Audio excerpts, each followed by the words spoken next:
Hello friends, welcome. This is Neetu Kumari. तो आज हमारा जो टॉपिक है वो यही है कि मानव विकास की जो प्रक्रिया चलती है, तो उसमें अडोलेसेंस की जो स्टेज आती है, उसमें जो अडोलेसेंस में जो भी जितने भी बच्चे होते हैं या फिर अडल्ट की हम लोग बात कर लें, इनको अडल्ट भी नहीं माना जाता है। जो अडोलेसेंस की स्टेज से गुजरे होते हैं, तो ना ही वो उनको चाइल्डहुड में गिना जाता है और ना ही वो वो अडल्टहुड में जाते हैं।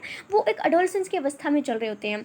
तो जो एक किशोरावस्था होती है, हमारी अडोलेसेंस जो स्टेज होती है, उसमें हमारा फिजिकल जो डेवलपमेंट है, सोशल है, इमोशनल है, बहुत सारी जो डेवलपमेंट है वो चलती है। लेकिन आज हम जो ज़्यादा जोर देने वाले हैं वो सिर्फ फिजिकल डेवलपमेंट पर देंगे कि लड़के जो हैं उनमें फिजिकल डेवलपमेंट, शारीरिक विकास जो है वो अडोलेसेंस में कितना होता है और लड़कियों में कैसे कैसे होता है। ठीक है, तो इस चीज़ पे हमारा जो फोकस है वो थोड़ा ज़्यादा ही रहने वाला है। थोड़ा सा हम इंट्रोडक्शन की बात करें तो इसमें लिखा है कि मानव विकास की विभिन्न अवस्थाओं में सर्वाधिक महत्व की अवस्था किशोरावस्था मानी जाती है, क्योंकि एक ह्यूमन का जो डेवलपमेंट होता है वो अलग अलग स्टेजेस में होता है। ठीक है, पहले तो इन्फेंसी स्टेज आ जाता है, अपना प्रीनेटल स्टेज भी बोलते हैं, फिर इन्फेंसी आता है, चाइल्डहुड आता है, लेटर चाइल्डहुड आता है। ठीक है, उसके बाद अपना अडल्ट आ जाता है, फिर अडल्टहुड आ जाता है, फिर प्यूबर्टी। मतलब बहुत सारी चीज़ें जो हैं अलग अलग स्टेजेस में ह्यूमन का डेवलपमेंट होता है। लेकिन सिर्फ हम उसमें जो अलग स्टेजेस में से जो एडोलेसेंस की जो स्टेज होती है उसमें फिजिकल डेवलपमेंट किस तरह से होता है या क्या क्या चेंजेस आते हैं शरीर में, उसकी हम बात करने वाले हैं। ठीक है, सबसे पहले हम बात करें तो वो है भार, यानी कि वेट की बात करते हैं। किशोरावस्था में बालकों का भार बालिकाओं से अधिक बढ़ता है। मतलब ये कह रहे हैं कि एडोलेसेंस में लड़कों का जो वजन होता है वो लड़कियों की तुलना में थोड़ा ज़्यादा होता है। इस अवस्था के अंत में बालकों का भार बालिकाओं से लगभग 25 पाउंड अधिक हो जाता है। मतलब ये है कि एडोलेसेंस में लड़कों का जो वेट होता है वो लड़कियों की तुलना में 25% की हम लोग बात करें तो वो ज़्यादा ही होता है, थोड़ा ज़्यादा हो जाता है। और हाइट की बात करते हैं, लंबाई में आता है। इस अवस्था में बालक और बालिका की लंबाई बहुत तेज़ी से बढ़ती है। यानी कि एक एडोलेसेंस में हाइट की हम बात करें तो चाहे वो लड़का हो चाहे लड़की हो, दोनों की जो हाइट है, ठीक है, जो दोनों की हाइट है वो प्रॉपर बढ़ रही होती है, बराबर तौर पे बढ़ रही होती है। बालक की लंबाई 18 वर्ष तक और उसके बाद भी बढ़ती रहती है। ऐसा कहा जाता है कि जिसकी जो हाइट है वो 18 साल तक अगर बढ़ गई तो वो उसकी लंबाई बढ़ जाएगी, नहीं तो नहीं बढ़ेगी। ऐसा कुछ भी नहीं है। अगर आप एक्सरसाइज करेंगे और अपने शरीर का ख्याल रखेंगे तो आपका जो जेनेटिक वे में भी आपकी जो हाइट है वो 18 के बाद भी आराम से बढ़ेगी, चाहे वो लड़का हो चाहे वो लड़की हो। बालिका अपनी अधिकतम लंबाई पर लगभग 16 वर्ष की आयु में पहुंच जाती है। मतलब ये है कि ज़्यादा तक जो लड़कियां होती हैं वो 16 वर्ष तक की आयु में, उनकी हाइट की मैं बात करूँ तो वो अच्छी और तेज़ गति से स्टार्ट हो जाती है। यूँ कहें कि स्पीड थोड़ी सी हाई हो जाती है। फिर है हमारे सिर और मस्तिष्क की हम लोग बात करते हैं कि एडोलेसेंस में लड़का हो चाहे लड़की हो, उनके जो सिर है, जो हेड है, उसमें क्या क्या डेवलपमेंट होती है। इस अवस्था में सिर और मस्तिष्क का विकास जारी रहता है। यानी कि हमारा जो हेड है उसकी डेवलपमेंट, हमारा जो माइंड है उसकी डेवलपमेंट चलती रहती है। 15 या 16 वर्ष की आयु में सिर का लगभग पूर्ण विकास हो जाता है। इनका मतलब है कि 15 से 16 साल तक का जो बच्चा हो या बच्ची हो, उनका जो हेड का डेवलपमेंट होता है वो पूरी तरह से हो चुका होता है। एवं मस्तिष्क का भार, यानी हमारा जो माइंड है, जो हमारा भेजा, जिसको हम लैंग्वेज टपोरी लैंग्वेज में बोलें, तो हमारा जो मस्तिष्क है उसका जो वेट है वो 1200 से 14 ग्राम तक के बीच में पहुंच जाता है। ये जो ग्राम है हमारा 1200 से 1400, ये हमारे 15 से 16 साल की उम्र में, लड़का हो चाहे लड़की हो, दोनों में बढ़ जाता है। उसके बाद हम हड्डियों की बात करते हैं। 14 वर्ष की अवधि तक हड्डियों की संख्या 350 तक हो जाती है। ये कह रहे हैं कि जब 14 साल के हम होते हैं तो हमारी हड्डियों की जो संख्या होती है वो 350 तक पहुंच जाती है। ठीक है, इस अवस्था में अस्थिकरण की प्रक्रिया पूर्ण हो जाती है। लड़कियों में अधिक अस्थिकरण की प्रक्रिया लड़कों की अपेक्षा 2 वर्ष पूर्व ही शुरू हो जाती है। हड्डियों में पूरी मजबूती आ जाती है और कुछ छोटी हड्डियां एक दूसरे से जुड़ जाती हैं। अब यहाँ पे मैंने बात करी है कि 14 साल की उम्र तक जो हड्डी है उनकी संख्या 300 अपनी 50 हो जाती है, यानी कि 350 हो जाती है। लेकिन बाद में जब हम वयस्क हो जाते हैं, जब अडल्टहुड हो जाते हैं, 30 40 50 साल की उम्र में पहुँच जाते हैं, तो हमारी हड्डियों की जो संख्या है वो बहुत ही कम हो जाती है। आपको पता है कि हड्डियाँ मानव जो है उसमें कितनी होती हैं। इसकी वजह ये होती है कि पहले जो हड्डियाँ होती हैं वो अलग अलग फंक्शन करती हैं। ठीक है, जैसे मैंने बोला कि 14 साल तक हमारी हड्डियाँ 350 होती हैं, लेकिन जब बड़े होते जाते हैं तो हड्डियाँ आपस में जुड़ जाती हैं, एक दूसरे से इंटरकनेक्टेड हो जाती हैं, जुड़ जाती हैं, थोड़ी बड़ी हो जाती हैं, तो इसलिए हड्डियों की जो संख्या है वो कम हो जाती है। लेकिन 14 साल तक इतनी रहती है। लेकिन इसके आगे की स्टेज की बात करोगे तो हमारी 276 मेरे ख्याल से, मुझे कन्फर्म नहीं है, लेकिन इतनी जो हड्डियाँ हैं वो हमारे मानव शरीर में जब हम बड़े हो जाते हैं, वयस्क हो जाते हैं, तब उतनी पाई जाती हैं। ठीक है, तो इसमें कोई ये ना बोले कि उतनी हड्डियाँ कहाँ से आ गई, गई, पहले होती हैं क्योंकि वो अलग अलग छोटी छोटी होती हैं, लेकिन जब बड़े हो जाते हैं तो हड्डियाँ आपस में जुड़ जाती हैं और मिलकर एक बड़ी हड्डी बन जाती है मजबूत, तो इसलिए हड्डियों की संख्या जो है मिलकर कम हो जाती है। दांतों की बात करें तो इस अवस्था में प्रवेश करने के समय बालक और बालिकाओं के लगभग सब स्थायी दांत निकल आते हैं, यानी कि एडोलसेंस की स्टेज में चाहे लड़का हो चाहे लड़की हो, उनके जो दांत होते हैं वो पक्के वाले आ जाते हैं। हम लोग बोलते हैं ना कच्चे दांत हैं इसके, टूट के नहीं निकलेंगे, तो लेकिन एडोलसेंस की स्टेज में चाहे लड़का हो चाहे लड़की हो, हमारे पक्के जो दांत हैं वो निकल आते हैं। यदि उनके प्रजादंड निकलते हैं तो वे इस अवस्था के अंत तक या प्रौढ़ावस्था के आरंभ में निकल जाते हैं। होता है ना कुछ जिसको अकल के दांत भी कुछ वर्ड यूज़ करते हैं, तो वो प्रौढ़ावस्था में ही निकलना शुरू हो जाते हैं। उसके बाद है मुख आकृति का विकास, यानी कि हमारा फेस का जो स्ट्रक्चर है एडोलेसेंस में किस तरह का होता है।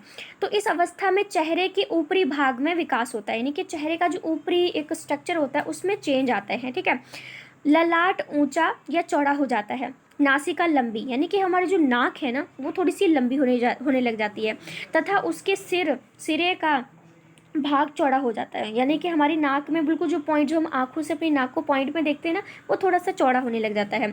मुख की चौड़ाई भी बढ़ती है, यानी कि हमारा जो फेस है थोड़ा सा भरा भरा सा फील होने लग जाता है। लड़कियों के चेहरे पर प्रौढ़ता भी झलकने लगती है। प्रौढ़ता का मतलब है कि चेहरे पर लड़कियों के पिंपल्स वगैरह भी आने लग जाते हैं। तो और जब अडोलसेंस की स्टेज में लड़कियां होती हैं तो उनका फेस अलग से ही ग्लो भी, हम लोग बात करें लड़कों का भी होता है ऑफकोर्स, सॉरी, लड़का लड़की दोनों के जो फेस है वो अडोलसेंस में थोड़े से ग्लो करने लग जाते हैं। नेक्स्ट है त्वचा एवं बालकों का, बालक नहीं होगा यहाँ पे बाल होएगा। किशोरावस्था में त्वचा मोटी हो जाती है, यानी कि हमारी जो स्किन होती है एडोलसेंस में थोड़ी सी मोटी हो जाती है, बचपन की तरह मुलायम नहीं रहती है, थोड़ी सी कठोर हो जाती है, मतलब उसको मोटी कहेंगे। बालकों की अपेक्षा बालिकाओं के शरीर की त्वचा में चिकनाहट अधिक रहती है। मतलब ये कह रहे हैं कि लड़कों की तुलना में लड़कियों की जो स्किन होती है वो थोड़ी सी चिकनी होती है, मुलायम होती है, और रंग गुलाबीपन के लिए रहता है। थोड़ा सा हमारी जो लड़कियों का कलर होता है वो थोड़ा सा गुलाबीपन सा इनके अकॉर्डिंग है। लड़कों के शरीर पर बालों में वृद्धि होती है।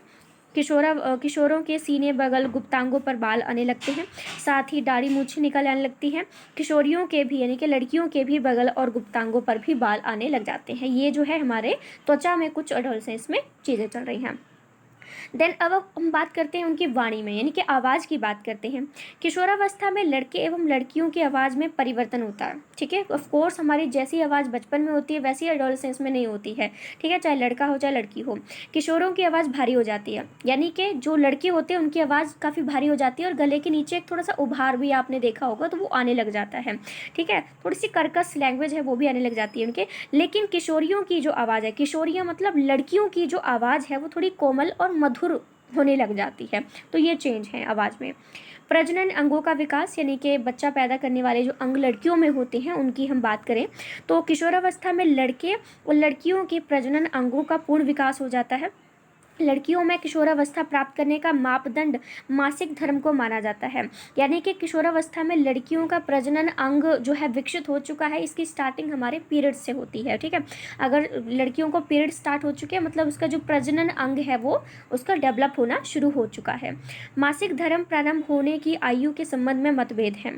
ठीक है, मतलब ये नहीं कहा जा सकता कि जो पीरियड्स हैं वो कुछ साल में स्टार्ट होते हैं। आजकल तो बहुत कम एज में ही लड़कियों को पीरियड्स आने लग जाते हैं, पहले तो थोड़ा तब भी टाइम लगता था, लेकिन इसलिए इन्होंने बोला है कि पीरियड्स किस स्टेज में आएंगे, किस एज में आएंगे, ऐसा कभी भी हम पक्का तौर पे नहीं कह सकते क्योंकि किसी को जल्दी आते हैं किसी को लेट आते हैं ना। स्टार्टिंग की बात करी हूँ। ब्रुश फाउंडेशन ने अध्ययन द्वारा निष्कर्ष निकाला कि प्रथम मासिक धर्म 12 वर्ष की आयु में होता है। मतलब एक ब्रुश फाउंडेशन ने बोला कि 12 साल की उम्र में लड़कियों को फर्स्ट पीरियड आने स्टार्ट हो जाते हैं। वैसे वंशानुक्रम, जलवायु, मानसिक दशा आदि तत्व भी मासिक धर्म को प्रभावित करते हैं। कैसा उसको इन्वायरमेंट मिल रहा है, कैसा उसका वंश वगैरह है, तो उसकी मेंटली स्टेटमेंट क्या है, तो वो थोड़ा उसके बेस पर भी पीरियड्स के बारे में बात की जा सकती है। लड़कियों में गर्भाशय का विकास 12 और 18 वर्ष की आयु के मध्य तेज गति से होता है, यानी कि जिसमें हमारा जो एक लड़कियों का गर्भाशय होता है उसमें बच्चा पैदा होने के उसमें बनता है, तो 12 से 18 साल की उम्र में उनका वो पूरी तरह से बहुत तेज गति से होता है। 11 से 12 वर्ष की आयु में गर्भाशय का भार जो होता है, 11 से 12 वर्ष की आयु में लड़कियों का जो गर्भाशय का एक वेट होता है वो 5.3 हो जाता है, जो 16 वर्ष की आयु में बढ़कर 43 ग्राम हो जाता है। लड़कों के गुप्तांगों में भी वृद्धि होती है। लड़कों में किशोरावस्था की पहचान पहला वीर्यपात होता है, यानी कि लड़कों को भी जो रात में पता नहीं क्या कौन से स्वप्न दोष आई थिंक ऐसा वर्ड यूज़ करते हैं, तो वो लड़कों को आने लग जाता है, यानी कि वो भी एडोलसेंस की स्टेज में कदम रख चुके हैं। लड़कियों के वक्ष स्थल उभरने लगते हैं और स्तनों का विकास होने लगता है। लड़कियों की जो ब्रेस्ट होती है, छाती होती है, वो भी थोड़ी सी बड़ी होने लग जाती है। इसी प्रकार लड़कों के स्तनों की भी उंडियाँ विकसित हो जाती है। लड़कों की भी थोड़ा ऐसे नहीं क्योंकि उनकी बहुत बड़ी बड़ी हो जाती हैं ब्रेस्ट की बात, लेकिन थोड़ा सा उनका छाती भी थोड़ी चौड़ी हो जाती है। अन्य अंगों का विकास की बात करें तो इस अवस्था में मांसपेशियों का विकास तीव्र गति से होता है। 12 साल की उम्र में मांसपेशियों का कुल भार शरीर के भार का लगभग 53% और 16 वर्ष की आयु में लगभग 40% हो जाता है। और दिल की धड़कन की बात करें तो ये दिल की धड़कन में निरंतर कमी होती जाती है। जिस समय बालक प्रौढ़ावस्था में प्रवेश करता है उस समय उसके दिल की जो धड़कन होती है वो 1 मिनट में 72 बार होती है। ठीक है। बालकों के सीने और कंधे एवं बालिकाओं के वक्ष स्थल और कूल्हे चौड़े हो जाते हैं। बालकों में स्वप्न दोष और बालिकाओं में मासिक धर्म का आरंभ हो जाता है। ये कुछ अन्य छोटी मोटी चीज़ें हैं जो याद रखनी चाहिए। नेक्स्ट और लास्ट है कि जैसे जैसे यौवन हार्मोन बढ़ता है किशोरों की तैलीय त्वचा और पसीने में वृद्धि होती है। यानी कि बहुत सारे लड़कियां उनकी ऑयली स्किन होती है और कुछ ऐसे होते हैं जिनको बहुत ज़्यादा ही पसीना आता है, तो वो अडोलसेंस के स्टेज में ज़्यादा होता है। यह बढ़ने का एक सामान्य हिस्सा है, यानी कि एक नॉर्मल चीज़ है। किसी को कोई प्रॉब्लम नहीं है कि कोई डिसीज़ हो चुकी है, तुम्हें ज़्यादा पसीना आता है या तुम्हारी ऑयली स्किन है। ऑयली स्किन से प्रॉब्लम ये होती है कि पिंपल्स आने लग जाते हैं, और कोई प्रॉब्लम नहीं, ये हमारी प्रोग्रेस का ही एक हिस्सा है। चेहरे सहित रोजाना धोना ज़रूरी है। मतलब सिंपल सी बात है कि जो चेहरा है, हमें जिसकी ऑयली स्किन है उसको रोज़ चेहरा ज़रूर धोना चाहिए। और क्योंकि फिर लिखा है कि मुहासे विकसित हो जाते हैं, इनके पिंपल्स आने शुरू हो जाते हैं ऑयली स्किन में, जैसे कि मैंने आपको बोला। क्योंकि ऑयली स्किन में हमारे जो रोम छिद्र होते हैं वो खुले होते हैं, जिसकी वजह से जो धूल मिट्टी है वो सीधे हमारी स्किन के अंदर चली जाती है, और जब कोई गंदगी हमारे फेस के अंदर जाती है तो इससे क्या होता है, हमें पिंपल्स आने शुरू हो जाते हैं। ठीक है। तो इस तरह से हमने आज यहाँ पे ये कंप्लीट किया कि एडोलसेंस की स्टेज में भी अब बहुत सारे ऐसे हैं जिनको लगता है कि जो फिजिकल डेवलपमेंट है वो ज़्यादा चाइल्डहुड स्टेज में होता है। एडोलसेंस में तो हम पूरे बड़े ही दिख रहे होते हैं, उसमें क्या चेंज आएगा। लेकिन ऐसा नहीं है। आज आपने देख लिया होगा कि एडोलसेंस में भी हमारे शरीर में कितना कुछ चेंज आता है। अडल्टहुड में भी हमारा चेंज आएगा। उसके बाद फिर हम पूरी तरह से विकसित हो चुके हैं, फिर हमारा मेंटली सोशल इमोशनली डेवलपमेंट ज़्यादा होता है। फिजिकल डेवलपमेंट आपको पता है, जिसको ग्रोथ एंड डेवलपमेंट कहते हैं। तो जो ग्रोथ मतलब फिजिकल डेवलपमेंट से संबंधित होती है, जिसमें जो हमारी फिजिकल डेवलपमेंट होती है वो एक समय पर आकर रुक जाते हैं।